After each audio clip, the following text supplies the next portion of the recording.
बिस्मिल्लाहिर्रहमानिर्रहीम। Chapter number 12 की part 1 की वीडियो के अंदर बेसिकली ईसीजी किस तरह से बनती है और मुख्तलिफ लीड्स की क्या ईसीजी होती है उसको कॉन्सेप्ट को हम डिस्कस कर चुके हैं। इसी तरह मीन क्यूआरएस वेक्टर का भी कॉन्सेप्ट हम डिस्कस कर चुके हुए हैं।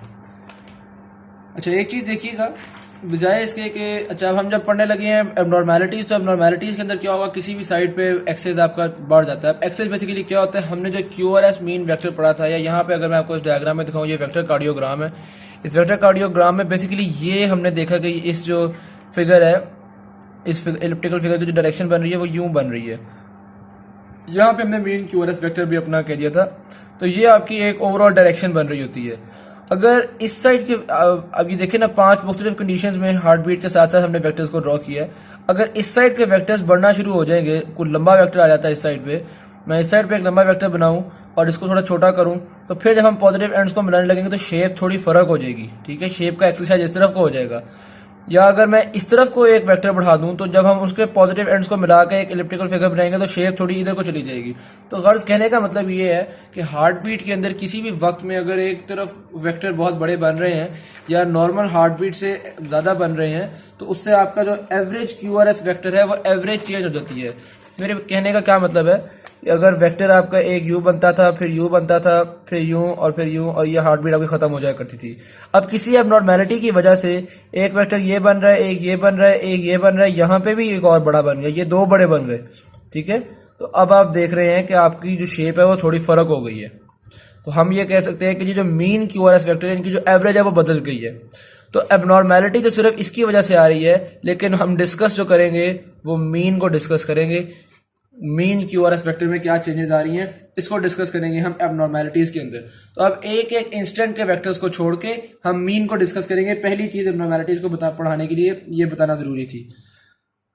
और इसी तरह 2 और पॉइंट्स हैं। एक पॉइंट तो ये है कि जैसे पहले भी मैं आपसे बता चुका हूँ प्रोजेक्शन के बारे में, एक दफ़ा फिर रिवाइज सा कर रहा हूँ कि ये मेरे पास एक लीड का वेक्टर है और जो दूसरा वेक्टर बन रहा है वो यूं बन रहा है।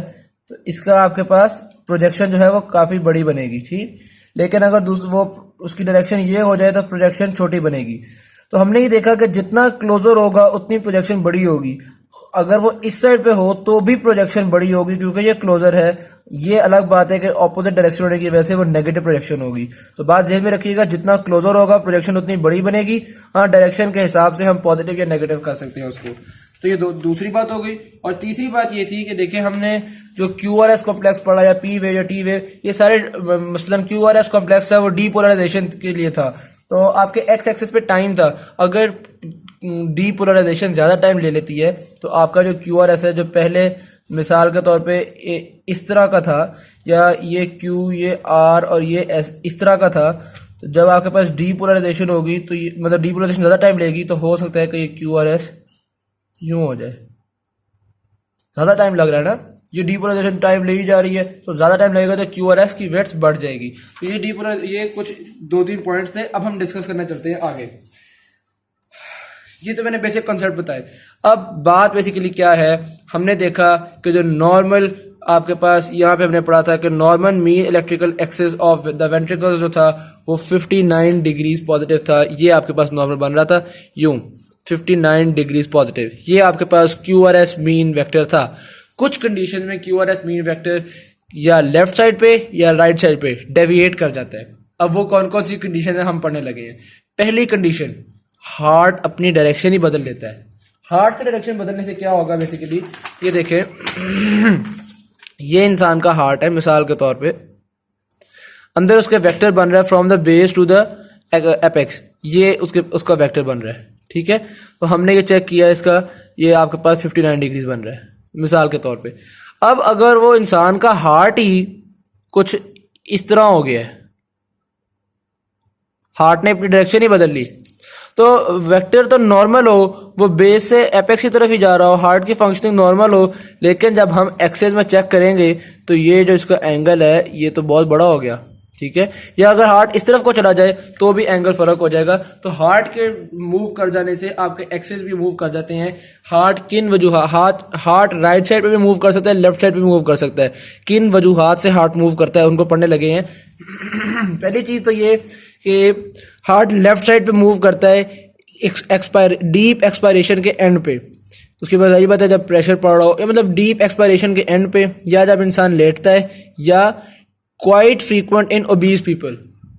मैं वैसे अगर आपको याद करने के लिए हिंट दूं तो जिन चीज़ों पे प्रेशर पड़ रहा होता है ना, जिन चीज़ों से चेस्ट पे प्रेशर पड़ रहा होता है, वो जिस तरह इंसान जब पूरा सांस निकाल देता है तो अंदर हवा कम मैदारी बात है, स्क्वीज हो रही है सारी चीज़ें। दूसरा जब इंसान लेटता है, और तीसरा जब मोटापा होता है।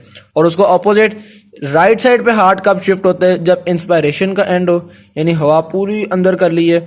और दूसरा जब इंसान खड़ा होता है। और तीसरा टॉल लैंकी पीपल में ये आमतौर पे थोड़ा सा राइट साइड की तरफ मूव किया हुआ होता है। तो ये हमने कंडीशन पढ़ी। लेफ्ट साइड पे हार्ट कब जाता है, राइट साइड पे हार्ट कब जाता है, जब हार्ट मूव होगा तो आपका एक्सिस डेविएट कर जाएगा, पहली चीज। दूसरी चीज, एक्सिस तब डेविएट करता है जब आपका कोई वेंट्रिकल हाइपरट्रॉफी, मतलब वेंट्रिकल के मसल्स बड़े हो जाए। वो क्यों? उसकी ये वजह है, जब किसी मिसाल के तौर पे लेफ्ट वेंट्रिकल के मसल्स का साइज थोड़ा सा इंक्रीज कर गया, आपका जो लेफ्ट वेंट्रिकल का मसल था उसका साइज इंक्रीज करने से क्या होगा, उसकी जो डीपोलराइजेशन होगी वो ज़्यादा टाइम ले जाएगी।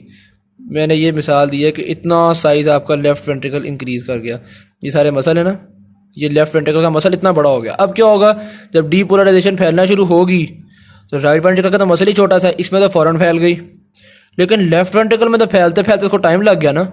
अब इस टाइम पे जब यहाँ पे डीपोलराइजेशन कंप्लीट हो चुकी हुई है और यहाँ पे अभी पोलराइज्ड है, तो एक एक्स्ट्रा वेक्टर बन रहा होगा जो कि यहाँ से पोलराइज्ड डीपोलराइज से पोलराइज की तरफ यूं, ठीक है, ये एक्स्ट्रा वेक्टर बन रहा है ना। तो जब ये वेक्टर ऐड ऑन होना शुरू होगा तो वो मीन क्यूआरएस वेक्टर को भी थोड़ा सा इस साइड पे शिफ्ट कर देगा, जिस साइड पे हाइपरट्रॉफी है उसी साइड पे शिफ्ट कर देगा। हमने वैसे भी पढ़ा था कि लेफ्ट वेंट्रिकल की वॉल थोड़ी थिक होती है, इसलिए एंड में थोड़ी सी यहाँ पे वेक्टर बनता तो है। जो ये देखिएगा, अगर आपको याद हो तो ये वाला जो वेक्टर बना था, ये जो फोर्थ कंडीशन थी, इसलिए थी क्योंकि ये हार्ट का थोड़ा सा ये वाला जो एरिया है ये आपके पास डीपोलराइज रह जाता है। लेकिन अगर ये मसल मजीद बड़ा हो जाए तो और ज़्यादा एरिया यहाँ पे रह जाएगा पोलराइज्ड। जब और ज़्यादा एरिया पोलराइज रह जाएगा तो फिर ये वेक्टर यहाँ इस डायरेक्शन में वेक्टर ज़्यादा बड़ा बनना शुरू हो जाएगा, तो मीन क्यूआरएस को वो शिफ्ट कर देगा। इसी तरह से अगर हार्ट दूसरी साइड पे हाइपरट्रॉफी हो रही है तो वो उस साइड पे शिफ्ट हो जाएगा। तो ये मैंने आपको एग्जांपल से बता दिया कि क्यों हाइपरट्रॉफी की वजह से शिफ्ट होता है। अब बात आती है कि हाइपरट्रॉफी बेसिकली होती क्यों है। अगर लेफ्ट वेंट्रिकल पे उसको ज़्यादा काम करना पड़ा तो हाइपरट्रॉफी हो जाएगी। ज़्यादा काम से क्या मुराद है, आर्टरीज में प्रेशर बहुत ज़्यादा है, हाई प्रेशर है, जिसकी वजह से इसको जान लगानी पड़ रही है, या जो वेल्व है उसका स्टेनोसिस हो गया, या वेल्व की रिगर्गिटेशन हो गई है। इन वजूहात से लेफ्ट वेंट्रिकल आपका कर सकता है हाइपरट्रॉफी, और राइट वेंट्रिकल हाइपरट्रॉफी कर सकता है। इसी तरह से कॉन्जेनाइटल पल्मोनरी वेल्वुलर स्टेनोसिस या टेराटोलॉजी ऑफ फैलेट, ये वो चीज़ें जिनकी वजह से राइट वेंट्रिकल जो है वो हाइपरट्रॉफी हो जाती है। और जब हाइपरट्रॉफी होगी तो जहाँ पे हाइपरट्रॉफी होगी वहाँ डीपोलराइजेशन होने में ज़्यादा टाइम लगेगा, जिसकी वजह से वहाँ पे पोलराइजेशन ज़्यादा देर रह सकेगी, और जब पोलराइजेशन ज़्यादा देर रहेगी तो एक्सिस की उस तरफ डेविएशन हो जाएगी। एक चीज़ और भी अब समझ आ गई है कि जिस जगह पे डीपोलराइजेशन स्लो हो या जिस जगह पे पोलराइजेशन ज़्यादा देर के लिए रहे, ठीक है, डीपोलराइजेशन स्लो हो या पोलराइजेशन ज़्यादा देर के लिए रहे, या ये भी कह सकते हैं कि डीपोलराइजेशन के बाद वो जो जगह रीपोलराइज जल्दी हो जाए उस तरफ एक्सिस की डेविएशन होती है, क्योंकि वेक्टर हमेशा डीपोलराइज से पोलराइज की तरफ होता है। तो ये चीज़ें भी आगे जाके मजीद जब एग्जाम्पल्स आएंगी तो क्लैरिफाई होती चली जाएंगी। अच्छा, अब उन्होंने दिखाया लेफ्ट वेंट्रिकल के हाइपरट्रॉफी की वजह से, ये देखिए ये वेक्टर बना, यहाँ पे बनना चाहिए था ना, लेकिन उसकी डेविएशन हो गई, वो लेफ्ट साइड पे बन गया। जब इतना लेफ्ट साइड पे बना तो ये जो लीड 3 है ये तो नेगेटिव शो कर देगी, ठीक है। लीड 1 तो चलो पॉजिटिव ही शो कर रही है, लेकिन लीड 3 तो नेगेटिव शो कर देगी। तो आप ये देखें ऊपर ईसीजी में उन्होंने दिखाया लीड 1 और 2 पॉजिटिव है, लेकिन लीड 3 का बहुत ज़्यादा पोर्शन नेगेटिव हो गया है। इसी तरह जब ये बहुत ज़्यादा राइट साइड पे चला जाएगा, अब लीड 3 के लिए तो पॉजिटिव है और लीड 3 तो सही है, लेकिन लीड 1 में आप देखें नेगेटिव हो जाएगा, नेगेटिव हो जाएगा ना, डायरेक्शन ऑपोजिट होगी। लीड 1 की डायरेक्शन यहाँ इस तरह से होती है, इसकी डायरेक्शन ये हो गई, नेगेटिव होगा, पहली बात। दूसरी बात, मैंने कहा था अगर वेक्टर क्लोजर होगा तो प्रोजेक्शन बड़ी होगी, तो ये जो वेक्टर है ये लीड 1 से है तो क्लोजर ही, तो प्रोजेक्शन बड़ी होगी। ये देखिए लीड 1 में मैग्नीट्यूड बड़ा है ऑल्दो नेगेटिव है, ये चीज़ मैंने समझाई थी। ये देखिए मैग्नीट्यूड कितना बड़ा बन रहा है क्योंकि ये क्लोजर है, लेकिन नेगेटिव है क्यों, क्योंकि डायरेक्शन अपोजिट है।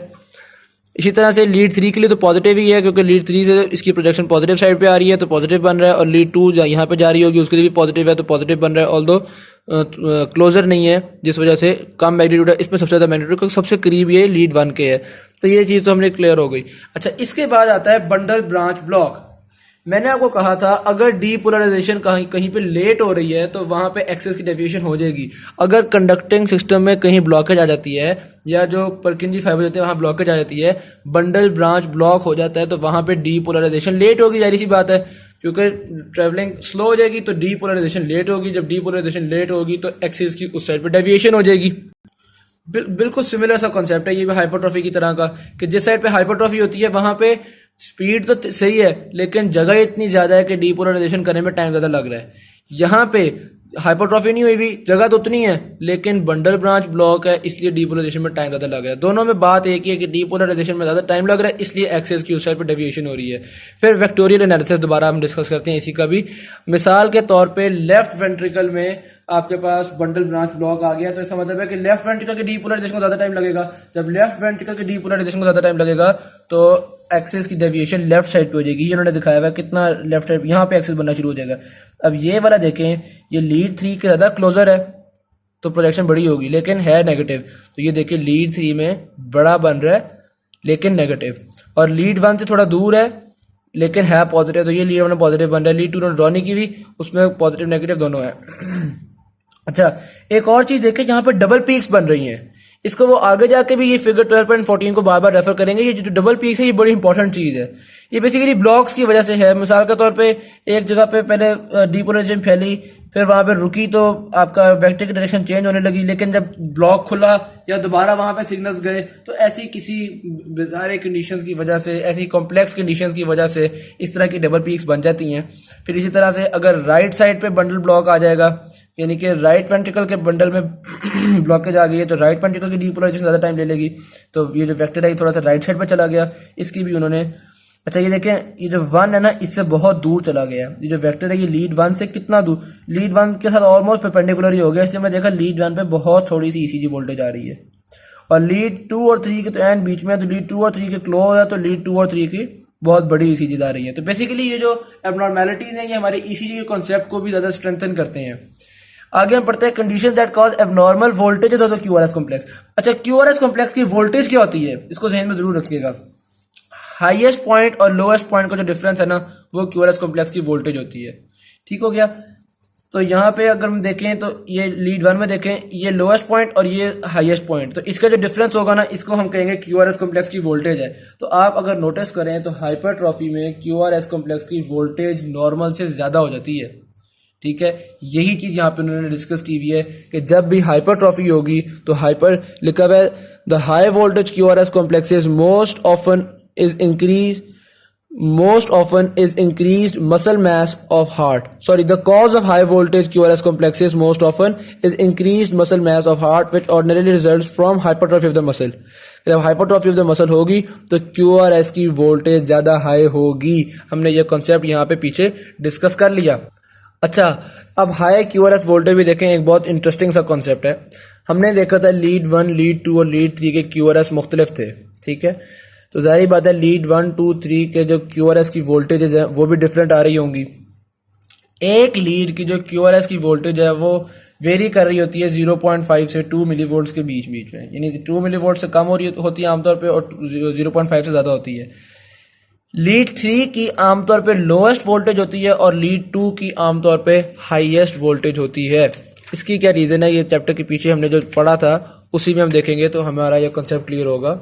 ये वो जगह जहाँ पे तीनों बनी थी, ये देखिए, ये हमने ये लीड 1, 2, 3 की ईसीजी फॉर्म हुई थी, आपको याद होगा। तो ये लीड 2 में देखें सबसे ज़्यादा वोल्टेज आ रही है, लीड 1 में थोड़ी आ रही है और लीड 3 में सबसे थोड़ी ईसीजी वोल्टेज आ रही होती है। तो इन बेसिस पे अच्छा फिर हम करते हैं क्या है, हम इन तीनों की लीड 1, लीड 2, लीड 3 इन तीनों की जो ईसीजी वोल्टेज होती है इन तीनों को हम कर लेते हैं ऐड, क्योंकि हमने एक अप्रोक्सीमेशन देखनी है ना, हम इन तीनों को कर लेते हैं ऐड। अब अगर वेक्टर किसी साइड पे जा रहा है या वेक्टर की लेंथ ज़्यादा लंबी हो रही है, हमने तो उसको नोटिस करना है ना कि वेक्टर की लेंथ लंबी हो रही है, तो हमें कैसे पता चलेगा।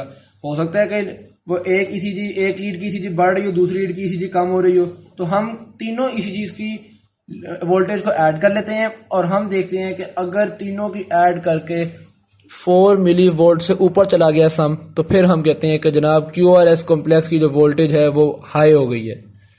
मतलब कोई ना कोई मसल मास में इंक्रीज आ गया जो इतनी हाई हो गई है, वेक्टर की लेंथ इंक्रीज कर गई है जो इतनी ऊपर चली गई है वोल्टेज, क्योंकि अगर वेक्टर राइट लेफ्ट हो तो एक लीड की बढ़ेगी और एक लीड की कम हो जाएगी, तीनों के सम तो ज़्यादा नहीं होगा ना। लेकिन अगर वेक्टर का साइज बढ़ जाएगा तो फिर जाहिर सी बात है कि तीनों लीड्स की वोल्टेज बढ़ जाएगी और आपका सम भी बढ़ जाएगा। तो वेक्टर का साइज कब बढ़ रहा है? जब आपका मसल का मैस बढ़ रहा है। ये चीज़ तो समझ में आ गई।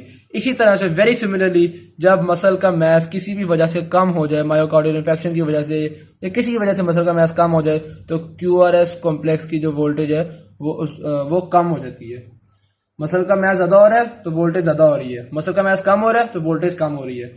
एक और बात कि जब मसल का मैस कम हो रहा है या कोई इसीमिया हो गया है, यानी कि ऑक्सीजन की कमी हो गई है, तो वो ज़्यादा टाइम भी लगाएगी। ऑक्सीजन की कमी जाहिर सी बात है तो डीपोलराइजेशन को ज़्यादा टाइम भी लगेगा। तो हम कहेंगे कि QRS कॉम्प्लेक्स की प्रोलोंगेशन हो गई है, जो मैंने शुरू में बताया था कि अगर टाइम ज़्यादा लग रहा है तो प्रोलोंगेशन हो जाएगी।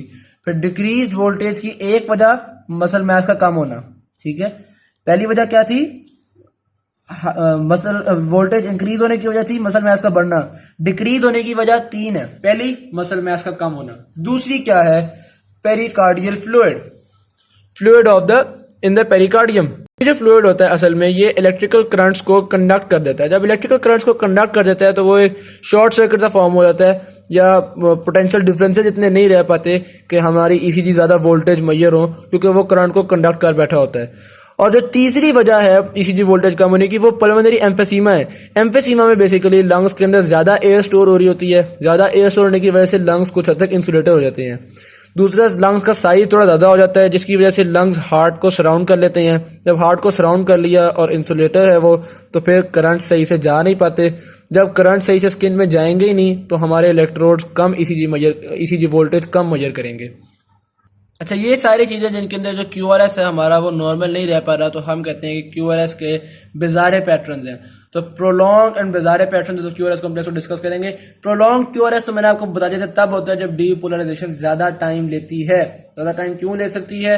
वो मसल मैस की डिक्रीज या उसकी स्कीमिया की वजह से भी ले सकती है, और ज़्यादा टाइम ये परकिंजी सिस्टम ब्लॉक की वजह से भी ले सकती है। यानी परकिंजी सिस्टम ब्लॉक या कंडक्टिंग सिस्टम ब्लॉक की वजह से आपके एक्सेस की डेविएशन भी होती है, QRS कॉम्प्लेक्स का टाइम प्रोलॉन्गेशन भी होती है। तो QRS के बिजारे पैटर्न्स होते हैं बेसिकली।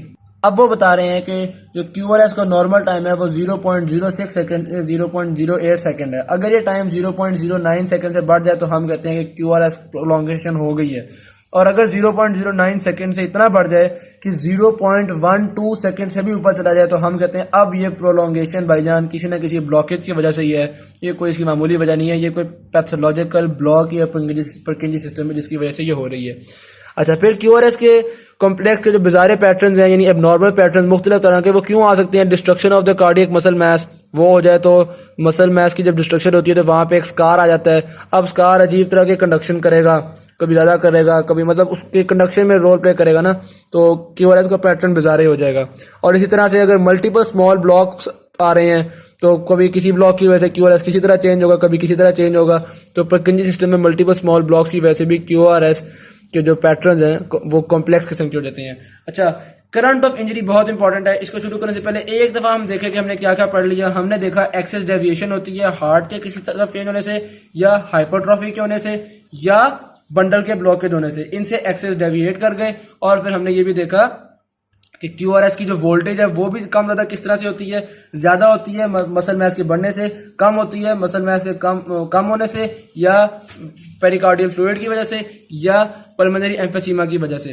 अच्छा, फिर आगे हमने ये भी डिस्कस कर लिया। अब आते हैं करंट ऑफ इंजरी की तरफ। करंट ऑफ इंजरी क्या होती है? जब किसी साइड पे इंजरी होती है ना तो वो वहाँ पे थोड़ी सी डीपोलराइजेशन हर वक्त रहने लगती है। यानी जब हार्ट बाकी सारा कंप्लीटली पोलराइज्ड है तो इंजरी की वजह से जिस जगह पे इंजरी है वो जगह थोड़ी सी डीपोलराइज्ड रह जाएगी। और जब डीपोलराइज्ड रह जाएगी तो करंट फ्लो करेगा फ्रॉम पोलराइज्ड टू डीपोलराइज्ड। वो तो जाहिर सी बात है करंट है। तो अब आपके पास ये मिसाल के तौर पे हार्ट है।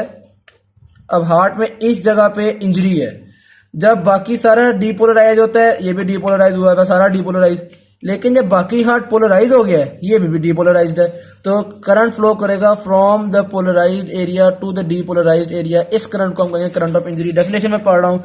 Current flows between the pathologically depolarized and the normally polarized area even between heart beats. This condition is called as a current of injury. Sorry current की डायरेक्शन में थोड़ी सी उल्टी बोल गया। ये पोलराइज से डीपोलराइज की तरफ नहीं, डीपोलराइज से पोलराइज की तरफ होता है। यानी हार्ट नॉर्मल है, ये डीपोलराइज है। ये मैं दोबारा बल्कि हार्ट की डायग्राम यूं, अगर एक हार्ट की डायग्राम है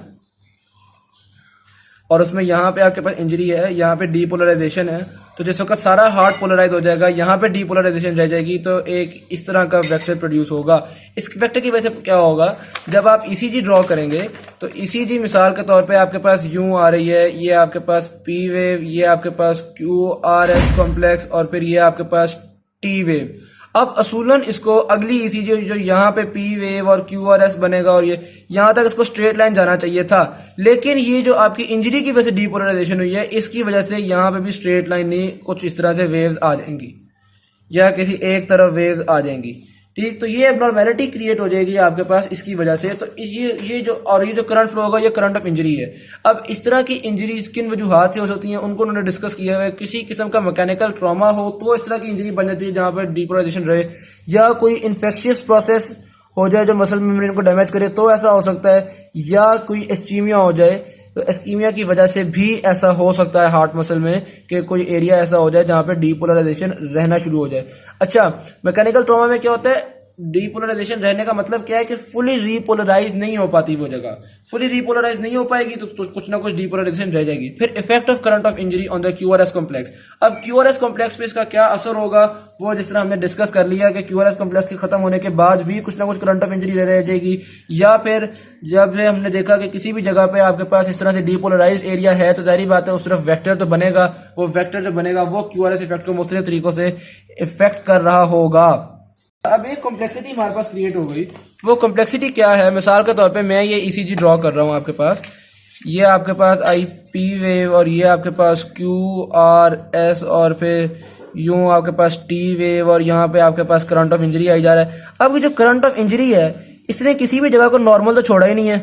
आमतौर पे क्या होता था, जब हार्ट कंप्लीटली पोलराइज होता था या कंप्लीटली डीपोलराइज होता था तो ईसीजी जीरो हुआ करती थी।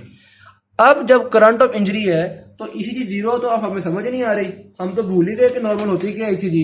तो अब ईसीजी को नॉर्मल कैसे देखें, हार्ट जब कंप्लीटली पोलराइज्ड होगा तो इंजरी वाली जगह तो फिर भी डीपोलराइज्ड होगी। तो हम क्या करते हैं, हम कहते हैं अच्छा हम ऐसा पॉइंट ढूंढते हैं जब हार्ट कंप्लीटली डीपोलराइज्ड हो, क्योंकि इंजरी वाली जगह ने तो रहना डीपोलराइज्ड है। तो क्यूआरएस कॉम्प्लेक्स क्या होता है, वेंट्रिकल्स की डीपोलराइजेशन होती है ना, तो क्यूआरएस कॉम्प्लेक्स के एग्जैक्टली एंड पे हम कहते हैं कि कंप्लीट डीपोलराइजेशन हो चुकी होती है, इसलिए क्यूआरएस कॉम्प्लेक्स के एग्जैक्टली एंड पे जो पॉइंट होता है वो 0 पॉइंट होगा, उसको हम रेफरेंस पॉइंट बना लेंगे। तो इसको हमने कह दिया जी ये जो पॉइंट है ना ये 0 पॉइंट है, क्योंकि इस वक्त सारा हार्ट डीपोलराइज्ड है। क्यूआरएस कॉम्प्लेक्स ने बाकी वेंट्रिकल्स को करवा दिया है और इंजर्ड एरिया से वैसे डीपोलराइज्ड है, ये 0 पॉइंट है। इस 0 पॉइंट को हम कहते हैं जे पॉइंट। यहाँ पे उन्होंने जे पॉइंट के कॉन्सेप्ट को डिस्कस किया है कि इसको हम कहते हैं जे पॉइंट, जो एग्जैक्टली 0 होता है। और फिर एक और कॉन्सेप्ट आपके पास, हमने जब एक जे पॉइंट तो हमने ढूंढ लिया, फिर हम इस जे पॉइंट पे एक यूं लाइन बना देते हैं, पूरी एक लाइन इसके लेवल पे बना देते हैं, ये ताकि हमारे पास एक रेफरेंस रहे कि 0 आपके पास कहाँ पे है। तो ये जो हम लाइन बना देते हैं, इस रेफरेंस लाइन को हम कहते हैं 0 potential level. A line drawn at the level of J point, इसको क्या कहते हैं, 0 पोटेंशियल लेवल। अब ऊपर अगर मैं आपको इसी चीज दिखाऊं तो ये देखें, ये जो हमने 0 लिखा हुआ है ना, ये 0 पोटेंशियल लेवल है, यहाँ पे 0 लिखा हुआ है, ये 0 पोटेंशियल लेवल है, और ये जे पॉइंट उन्होंने दिखाया कि हमने मेजर किया। अब इस ईसीजी को देखें तो कोई ऐसी जगह है ही नहीं कि जिसको देख के हम पता लगा सके कि 0 पॉइंट कहाँ पे होगा, लेकिन क्यूआरएस कॉम्प्लेक्स के एंड को देख के हमने 0 को बना लिया, वरना हो सकता है पहले कोई 0 इस जगह को कह रहा हो। इसी तरह से इसमें अब 0 ये वाली जगह है, ये वाली जगह है, हमने देखा क्यूआरएस कॉम्प्लेक्स जहाँ पे एंड हो रहा है उसको हमने जे पॉइंट बनाया, 0 पोटेंशियल लेवल बनाया, तो पता चला इसमें ज़्यादातर टाइम नेगेटिव रह रहा है, इसमें ज़्यादातर टाइम पॉजिटिव रह रहा है, तो हमने ये 0 लेवल बना लिया। किस तरह से बनाया 0 पोटेंशियल लेवल, वो हमने बता दिया। ये लीड 1 और लीड 3 की ईसीजीज है। अब बेसिकली देखें इसमें मसला क्या है, हमारे पास कोई करंट ऑफ इंजरी की वजह से एबनॉर्मल जो वेक्टर है वो वेक्टर कुछ इस तरह इस डायरेक्शन में है, तो इसलिए जब भी 0 होने की बारी आती है तो ये डायरेक्शन लीड 1 के लिए तो पॉजिटिव है, लेकिन ये डायरेक्शन लीड 3 के लिए नेगेटिव है। ये देखिए ये छोटा सा वेक्टर इन्होंने बनाया हुआ है इस डायरेक्शन में, तो लीड 3 ओवरऑल थोड़ा नेगेटिव आ रहा है, लीड 1 ओवरऑल थोड़ा सा पॉजिटिव आ रहा है। तो हम हिसाब लगा पाते हैं, जैसे कि मैंने बताया था ना कि जो आपके पास वेक्टर होता है वो इंजर्ड एरिया से दूर की तरफ होता है। ये जो जिस तरह से मैंने बनाया था कि जो वेक्टर होता है वो डीपोलराइज एरिया से दूर होता है, इंजर्ड एरिया से दूर होता है। हम देख सकते हैं कि वेक्टर के टेल की तरफ कहीं ना कहीं इंजरी होगी। अगर यूं वेक्टर बन रहा है तो इसका मतलब है यहाँ पे राइट साइड पे करके कहीं ना कोई इंजरी हमारे पास आ रही होगी राइट वेंट्रिकल में। इसी तरह से मजीद एग्जाम्पल को वो डिस्कस कर रहे हैं कि अब ये देखिए ये एक और हम ये एक और एग्जाम्पल डिस्कस कर रहे हैं। अब राइट लेफ्ट को तो हम लीड 1 2 3 से मेजर कर सकते हैं, लेकिन अब एंटीरियर वॉल पे है या पोस्टीरियर वॉल पे है, इसके लिए हमारे पास चेस्ट लीड्स जो V1 V2 V3 होती हैं वो भी हम देखते हैं। अब ये देखें अगर ये V2 है, V2 सामने की साइड पे होती है, V2 पे नेगेटिव आ रहा है, तो V2 के नेगेटिव का क्या मतलब है कि एंटीरियर वॉल पे कोई ना कोई प्रॉब्लम है, क्योंकि एंटीरियर वॉल पे प्रॉब्लम होगा तो जो वेक्टर होगा वो यहाँ से दूर की तरफ जाएगा, एंटीरियर से पोस्टीरियर की तरफ जाएगा और V2 पे नेगेटिव आएगा। तो हम बायपोलर लिम्ब लीड्स के साथ साथ चेस्ट लीड्स का यूज करके हर तरफ से हार्ट को देख रहे होते हैं कि कौन सी लीड पे ज़्यादा नेगेटिव आ रहा है, कौन सी लीड पे ज़्यादा पॉजिटिव आ रहा है। उससे पता चलता है कि इसका मतलब है जो वेक्टर है वो एंटीरियर राइट साइड से किस तरफ या पोस्टीरियर राइट साइड से, मतलब पूरा हमें उसकी जो लोकेशन है ना वो मिल जाती है कि ये इस साइड से इस तरफ वेक्टर है। और जब वेक्टर का पता चल जाता है तो फिर हम कहते हैं कि इसका मतलब है जहाँ वेक्टर की टेल है वहां पे आपके पास कोई ना कोई इशू जरूर है। तो इसमें हमें पता चला कि एंटीरियर वॉल पे इशू है, पहली बात तो ये। और फिर साथ में इसने तो एंटीरियर का बता दिया, हम देख लें लीड 1 ज़्यादा पॉजिटिव आ रही है, लीड 3 ज़्यादा नेगेटिव आ रही है। वो तो जब QRS के एंड से हम कंपेयर करेंगे तो ही पता चल सकेगा ना कि कौन, क्योंकि इसमें जीरो लेवल नहीं बना हुआ। जीरो लेवल बना होगा तो फिर पता चलेगा कि ये ज़्यादा पॉजिटिव है, ये ज़्यादा नेगेटिव है। तो लीड 1 ज़्यादा पॉजिटिव है, इसका मतलब है कोई वेक्टर है जो कि लीड 1 वाली साइड पर ज़्यादा है, और लीड 3 का नेगेटिव, तो यानी इधर करके कहीं भी वेक्टर आ रहा है। तो अगर इधर करके वेक्टर आ रहा है, अगर लीड 1 पॉजिटिव है, लीड 3 नेगेटिव है, तो इधर वेक्टर आएगा, हम कहेंगे कि जी ये तो कहीं पे राइट साइड पे कहीं ना कहीं इंजरी है। लेकिन इस कंडीशन में क्या है कि वेक्टर जो है वो इस डायरेक्शन में बन रहा है। ये देखें, ये वेक्टर, ये जो छोटा सा वेक्टर उन्होंने शो किया है ये किस डायरेक्शन में बन रहा है, राइट साइड पे वेक्टर बन रहा है। ये हमें कैसे पता चला? ये देखें, लीड 1 को थोड़ा सा नेगेटिव आना चाहिए, लीड 3 को थोड़ा सा पॉजिटिव आना चाहिए। तो अब अगर मैं आपको QRS कॉम्प्लेक्स से शो करूं तो ये देखें, QRS कॉम्प्लेक्स का जो एंड है, इसके लीड 3 का जो QRS कॉम्प्लेक्स का एंड है, ये इसको मैं अगर J पॉइंट कहूँ तो इससे ऊपर जा रही है, और अगर इस QRS कॉम्प्लेक्स का एंड कहूँ ये, तो इसको अगर मैं J पॉइंट कहूँ तो इससे नीचे जा रही है। तो यानी 1 ज़्यादा नेगेटिव आ रही है, 3 ज़्यादा पॉजिटिव आ रही है। इसका मतलब है वेक्टर किसी इस साइड पे है, और अगर वेक्टर राइट साइड पे है तो फिर आपकी लेफ्ट साइड पे इंजरी है। एंटीरियर वॉल पे भी हो गई, लेफ्ट साइड पे भी हो गई, तो हमें पता चला एंटीरियर वॉल की लेफ्ट साइड पे कहीं ना कोई इंजरी, कोई ना कोई ब्लॉकेज आ रही है। तो ये हमें चीज़ें पता चल जाती हैं मुख्तलिफ किस्म की इंजरीज को देख के। यही उन्होंने सारी एग्जाम्पल बताई हुई है इसी को डिस्कस करके। फिर इसी तरह से पोस्टीरियर वॉल इन्फेक्शन के लिए आपके पास किस तरह की ECG होगी वो उन्होंने इधर डिस्कस की हुई है कि ये देखिए, इसमें उन्होंने दिखाया हुआ है आपके पास एक और चेस्ट लीड V2 शो की हुई है कि इसमें भी किस तरह से नेगेटिव आ रही है वो, और कौन कौन सी लीड किस तरह की आ रही है। इसमें देखिए लीड 1 श्योरली पॉजिटिव है और लीड 3 नेगेटिव है। तो लीड 1 इतनी पॉजिटिव का क्या मतलब है कि कोई ऐसी जगह है कि उसमें ये देखिए लीड 1 आपके पास पॉजिटिव आएगी, लीड 3 नेगेटिव आएगी, और जाहिर है कि लीड 2 भी नेगेटिव आएगी। अगर आप J पॉइंट देखें तो ये QRS का एंड ये J पॉइंट है, तो ये ऊपर से लीड 1 में पॉजिटिव। इसमें लीड 2 में देखें, सॉरी लीड 2 में देखें तो ये आपके पास QRS एंड हो रहा है, शायद ये J पॉइंट है। और लीड 3 में देखें तो ये QRS, ये आपके पास ये J पॉइंट है। तो ये J पॉइंट से नीचे है, नेगेटिव है लीड 3 में, J पॉइंट से नीचे है, नेगेटिव है लीड 2 में, J पॉइंट से ऊपर है, पॉजिटिव है लीड 1 में। तो ये देखिए, ये इन्होंने वेक्टर शो किया, ये वेक्टर है, ये वेक्टर लीड 2 के लिए भी नेगेटिव होगा, लीड 3 के लिए भी नेगेटिव होगा, और यूं बनी होती है लीड 1। तो लीड 1 के लिए ये पॉजिटिव ही होगा, या लीड 1 के लिए चूंकि दूर है तो बहुत थोड़ी प्रोजेक्शन आ रही होगी। तो इन चीज़ों को मिला जुला के हमने हिसाब लगाया कि अच्छा पोस्टीरियर वॉल में कोई ना कोई मसला आ रहा है। तो ये एक कॉन्सेप्चुअल चीज़ थी। फिर आता है infection in other parts of the heart. इसमें उन्होंने यही बताया कि किसी भी पार्ट में होगी, आपके पास ये पता होना चाहिए कि जो वेक्टर का नेगेटिव एंड है ये आपके पास इंजरी वाली जगह शो कर रहा होता है, और ये जो करंट ऑफ इंजरी का वेक्टर है इसका जो पॉजिटिव एंड है ये नॉर्मल जगह को शो कर रहा होता है, जो इसका नेगेटिव एंड है वो इंजरी को शो कर रहा होता है, क्योंकि नेगेटिव एंड हमेशा डीपोलराइजेशन को शो कर रहा होता है। फिर रिकवरी, अच्छा ये एक और कॉन्सेप्ट है। इसमें उन्होंने एक आपके पास ये डायग्राम बनाई है। उन्होंने कहा है कि कोई ना कोई मायोकार्डियल इन्फेक्शन हुई है किसी इंसान के अंदर, जिसकी वजह से ये देखिए उसका, सॉरी डायग्राम ये नहीं, ये वाली डायग्राम है, जिसकी वजह से ये QRS कॉम्प्लेक्स खत्म होने के बाद भी कुछ ना कुछ आपके पास ये करंट ऑफ इंजरी आ रहा है। एक हफ्ते बाद करंट ऑफ इंजरी देखे कम हो गया, 3 हफ्ते बाद करंट ऑफ इंजरी काफ़ी कम हो गया, और 1 साल बाद ये बिल्कुल प्लेन हो गई। ये वाली जगह, ये जो इंटरवल था, ये बिल्कुल प्लेन हो गया। तो इसका मतलब करंट ऑफ इंजरी बिल्कुल ख़त्म हो गया।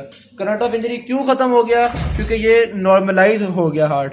नॉर्मलाइज कैसे हो गया? क्योंकि कहीं ना कहीं देखें इसके अंदर कोई ब्लॉकेज प्रोड्यूस हुई होगी, लेकिन जब ब्लॉकेज प्रोड्यूस होती है तो उसके देखिए कोलेटरल ब्लड वेसल्स बनना शुरू हो जाती हैं। तो 1 साल तक कंप्लीटली कोलेटरल ब्लड वेसल्स बन के इसका मतलब ब्लड फ्लो टोटल नॉर्मल हो चुका है, अब कोई मसला बाकी नहीं रह गया। तो इसकी वजह से आपके पास जो ईसीजी है वो नॉर्मल आ गई है। तो ये शो करती है कि कोलेटरल्स किस तरह से फॉर्म करके आपके ब्लड फ्लो को नॉर्मलाइज कर देते हैं किसी भी एक्यूट हार्ट अटैक के बाद। फिर आगे ओल्ड रिकवर्ड मायोकार्डियल इन्फेक्शन क्या है? इसमें वो शो कर रहे हैं कि अगर कोई बहुत पुरानी मायोकार्डियल इन्फेक्शन है तो रिकवरी तो हो जाती है, लेकिन कुछ ना कुछ ईसीजी में डिफेक्ट्स रह जाते हैं। मिसाल के तौर पे ये वो दिखा रहे हैं कि 1 साल बाद हम देख रहे हैं, एक में एंटीरियर वॉल में मायोकार्डियल इन्फेक्शन हुई थी, एक में पोस्टीरियर वॉल में। ये देखिए ये नॉर्मलाइज तो हो गई है आपकी ईसीजी, लेकिन जिसमें एंटीरियर वॉल में हुई थी उसकी लीड 1 के क्यूआरएस कॉम्प्लेक्स में ये क्यू वेव देखने को मिलती है। लीड 1 में क्यूआरएस में क्यू वेव देखने को मिलती है, जबकि जिसमें पोस्टीरियर वॉल में थी उसकी लीड 1 में देखें कोई क्यू वेव नहीं है, डायरेक्ट जा रहा है। ठीक इसी तरह से जिसकी पोस्टीरियर वॉल में मायोकार्डियल इन्फेक्शन बहुत ओल्ड हो, अब वो ठीक हो चुका है, पोस्टीरियर वॉल में थी तो उसकी लीड 1 नहीं बल्कि लीड 3 में क्यू वेव देखने को मिलती है। तो अगर एक इंसान की लीड 3 में क्यू वेव आ रही है तो हम कहते हैं मतलब बहुत पहले कहीं ना कहीं इसकी पोस्टीरियर वॉल में मायोकार्डियल इन्फेक्शन थी, जो अब इसकी लीड 3 में एक क्यू वेव आ रही है। तो ये चीज़ें कॉन्सेप्चुअल हैं, इसमें कोई ऐसा मुश्किल चीज़ नहीं है। फिर current of injury in angina pectoris. Angina pectoris होता है क्या है? हार्ट की पेन होना शुरू होती है जो कि फिर रेडिएट कर जाती है आपके लेफ्ट नेक एरिया में और लेफ्ट आर्म में भी ये चली जाती है। तो ये जो पेन होती है ये बेसिकली हार्ट के लैक ऑफ ऑक्सीजन की वजह से होती है। एंजाइना पेक्टोरिस हार्ट के लैक ऑफ ऑक्सीजन की वजह से हो रही होती है। अगर एंजाइना पेक्टोरिस ज़्यादा हो जाए, यानी किसी जगह पर ज़्यादा ही ऑक्सीजन की कमी हो गई है, तो इतनी ज़्यादा ऑक्सीजन की कमी क्या करेगी? एक इंजरी कॉज करेगी। इंजरी में क्या होगा? रीपोलराइजेशन सही से नहीं हो सकेगी, यानी कि पैथोलॉजिकली डीपोलराइज एरिया होगा और उसका ईसीजी पे असर आ जाएगा। तो एंजाइना पेक्टोरिस का भी अगर अटैक स्वेयर हो जाए तो ईसीजी पे उसके असरात आ जाते हैं। फिर abnormalities in the T wave, ये बड़े मजे का कॉन्सेप्ट है। बेसिकली टी वेव क्या होती है? जब आपकी रीपोलराइजेशन हो रही होती है वेंट्रिकल्स की तो उस वक्त टी वेव फैलती है ना, जाहिर सी बात है। जब वेंट्रिकल्स, ये तो हमने देखा था कि, अच्छा मैं दोबारा डायग्राम बनाता हूँ, एक हमने देखा था कि आपके जो वेंट्रिकल्स थे वो पहले डीपोलराइज हो रहे थे तो क्यूआरएस कॉम्प्लेक्स बन रहा था, ठीक है, ये आपके पास डीपोलराइज हो गए। फिर हमने कहा था जो डीपोलराइजेशन यहाँ से फैली थी, हमने कहा था रीपोलराइजेशन यहाँ से फैलने की बजाय उल्टी होती है, वो कोई एपेक्स के एरिया से यहाँ से फैलना शुरू होती है। तो इस वजह से शुरू में ये जगह पोलराइज हो जाती है, ये डीपोलराइज होती है। वेक्टर अभी भी यूं ही बनता है आपका, जो जो टी है वो पॉजिटिव बन रही होती है। लेकिन अगर किसी वजह से ये ऐसा हो जाए कि यहाँ रीपोलराइजेशन होने के बजाय यहाँ पे पहले रीपोलराइजेशन हो जाए, फिर क्या होगा?